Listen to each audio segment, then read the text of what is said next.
کافی دنوں سے یہ عرض کرتا آیا ہوں کہ جتنی آپ کے لوگوں میں، عام لوگوں میں، ایلیٹ کی بات نہیں میں کر رہا، جتنی سینس آف بلانگنگ ہوگی اتنی ہی زیادہ سینس آف اونرشپ ہوگی.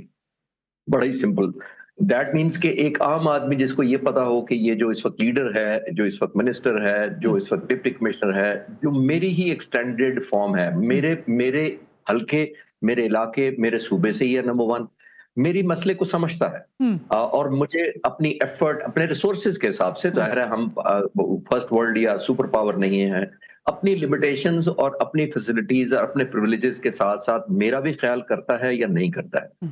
دنیا میں جب بھی انقلاب آئے ہیں بڑے، وہ دو وجہ سے آئے ہیں. ایک، جو حکمران ہوتے ہیں ان میں پاکستان کی بات نہیں کر رہا، جتنے بھی دنیا میں آئے ہیں وہ ایک ہوتا ہے جو حکمران ہوتے ہیں ان میں تکبر یا ایلیمنٹ آف ایروگنس ہوتا ہے، اور دوسرا لوگوں میں سینس آف ڈیپریویشن جب بڑھ جاتی ہے، یعنی ہیو اور ہیو ناٹ کا فرق بڑھ جاتا ہے. تو جو ہیو ناٹ والے بہت زیادہ میجورٹی کے لوگ ہوتے ہیں وہ سمجھتے ہیں کہ ہمارا اسٹیٹ سے، اس صوبے سے، اس شہر سے میرا کیا تعلق، مجھے تو نہیں کچھ ملنا اس میں سے، میرے بچوں کا مستقبل اسی طرح ہی ڈارک ہے جس طرح میں مزدوری کر رہا ہوں، میرا تیسری آنے والی نسل نے بھی یہی کرنا ہے، تو اس کا کیا سٹیک ہوگا. لیکن جب وہ دیکھتا ہے کہ اسی صوبے میں چاہے کوئی افسر ہو، سرکاری ہو، وہ بہت پرولیجز انجوائے کرتا ہے، تو وہ ایک دراڑ آ جاتی ہے، اس کی پریفرنس یا پرائرٹی وہ نہیں رہتی. دشمن بھی دیکھیے جب بھی ایکسپلائٹ کرتا ہے سنا، میری کوئٹہ میں 2 پوسٹنگز رہی ہیں، میں نے اسکواڈرن بھی کوئٹہ میں کمانڈ کیا ہوا ہے، تو میں لوگوں سے مل کے میں یہ اپنے ایکسپیرینس کی بنیاد پر بتا سکتا ہوں کہ عام سڑک پر جا کے، اور اسپیشلی کوئٹہ سے تھوڑا باہر چلے جائیں، چھوٹے شہروں میں چلے جائیں، ان سے پوچھیں کہ وزیر اعلیٰ کون ہے، وزیر کون ہے، تمہارے علاقے کا کمشنر کون ہے، وہ کہے گا مجھے اس سے کیا پتا، مجھے اس کا کیا فائدہ ہے اگر وہ ہے. تو صرف بلوچستان نہیں ہے، یہ دنیا میں جہاں میں بھی ایک اگر آپ نے ختم کر دیا کنیکٹیوٹی، اونرشپ ختم کر دی، تو دشمن اس کو ایکسپلائٹ کرتا ہے. دہشت گرد کہاں سے آتے ہیں؟ جو ہم میں سے آتے ہیں وہ باہر سے، کوئی یورپ سے، امریکہ سے ایکسپورٹ کر تو نہیں آ رہے، ایسے ہی ہمارے ہی لوگ پھر بک جاتے ہیں، بیکاز ان کو لگتا ہے کہ میرا یہاں تو سٹیک ہے ہی کوئی نہیں اس ملک کے ساتھ، مجھے تو اس ملک نے ویسے کچھ نہیں دیا، شاید میں اس گروپ کے ساتھ مل جاؤں تو میرا کچھ بھلا ہو جائے. تو یہ ایک بنیاد بنتی ہے، اس میں کرنا چاہیے، خاص طور پر بلوچستان میں زیادہ ہے. میں اگلے سوال اگر آپ کریں گے تو اس پہ بات کروں گا. بلوچستان میں سینس آف ڈیپریویشن اس لیے زیادہ ہے کہ پاکستان کا 41% رقبہ ہے، اور پر سکوئر کلومیٹر آلموسٹ 71 لوگ رہتے ہیں، جبکہ پنجاب میں 640 پر سکوئر کلومیٹر لوگ رہتے ہیں. 520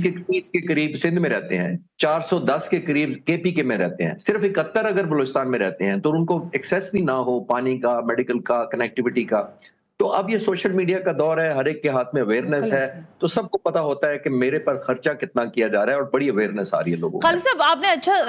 اچھا آپ اپنی گفتگو کا رخ اسی پوائنٹ پہ لیا ہے جس پر میں بات کرنا چاہتی ہوں. دیکھیں، ماضی میں بھی ظاہر ہم جب سے یہ ساری چیزیں کور کر رہے ہیں، اور پھر آپ نے تو ظاہر وہاں سروے کیا ہے، بلوچستان کے لیے ہم نے ہمیشہ دیکھے ہیں کہ بحالی پیکیجز اور بڑے بڑے پیکیجز جو ہیں وہ بلوچستان کو اسٹرینتھنائز کرنے کے لیے، وہاں کے حالات کو بہتر کرنے کے لیے دیے گئے. اور اگر میں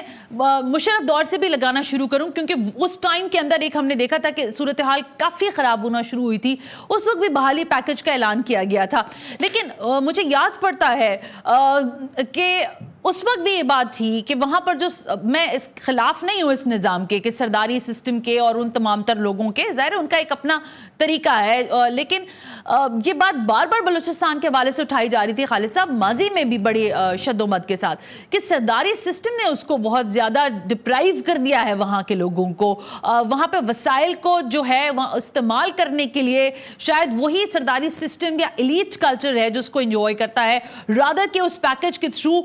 گراس روٹ لیول تک لوگوں کو بہتر وسائل پہنچائے جائیں، یعنی یونیورسٹیاں بنے، پانی کے مسائل حل ہوں، روزگار کے مسائل حل ہوں، سڑکوں کی تعمیرات ہوں. اب یہ جو بات اب کہہ رہے ہیں ڈی جی صاحب، کیا آپ سمجھتے ہیں کہ کیا ڈیٹیچ کیا جا سکے گا سرداری سسٹم کو، اور کیا کتنا آسان یا یہ کتنا پیچیدہ اور مشکل مرحلہ ہوگا؟ دیکھیں، سرداری نظام کو میں جس طرح آپ کہہ رہی ہیں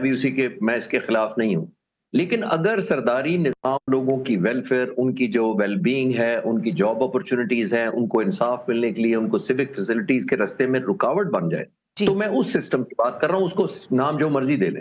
دیٹ مینس کہ جو لوگوں تک فلٹر ڈاؤن ہونی چاہیے چیزیں. میں ایک چھوٹی سی مثال ہے، کچھ عرصہ پہلے